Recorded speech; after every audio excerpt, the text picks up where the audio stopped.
I'm Blair Stewart, the Park Services Manager.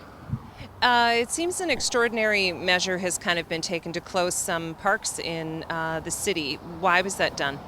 Well, the decision was made basically because we have all these flood protection measures that are placed in a bunch of our parks and in numerous locations around town. One, to protect the public in most locations for residential properties, but also to protect our beaches in some cases as well. Now the barriers that a lot of them seem quite sturdy, but they're really not things to be handled, I guess, by the public at all.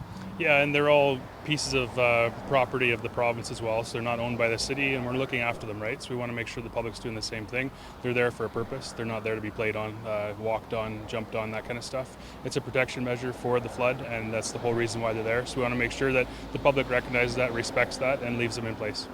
And even I guess at some of the parks, there isn't much beach left anyway.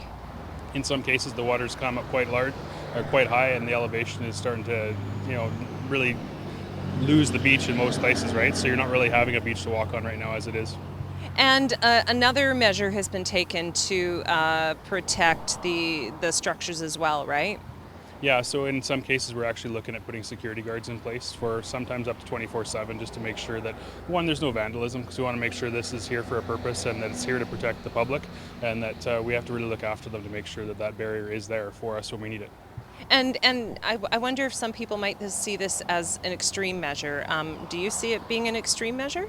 Well, it's an extreme measure for a purpose. It's extreme because we're trying to protect the public, residential properties, infrastructure, a whole number of reasons for this purpose, right? So it's an extreme measure because, yes, it is the long weekend, but it's also there because we need it. And we're concerned, and looking at the forecast, there's a potential for this to become, one of the worst flood potentials we ever had. So we want to make sure we're doing this for the right reasons, and it's there to protect the public. Is there any guesstimation at this point how long the structures could stay in place? Do you guys have any idea? Everything we're getting from the EOC is basically what we're forwarding to the public, right? So we know that basically the flood protection measures have to stay there as long as there's a potential for a flood. So that's the best I can give you. Now, if anybody sees that there's been that any of the structures are damaged, can they reach out to someone? Yes, definitely phone that into the EOC right away. We want to make sure that obviously these structures are there for that right reason, so we want to make sure they stay intact.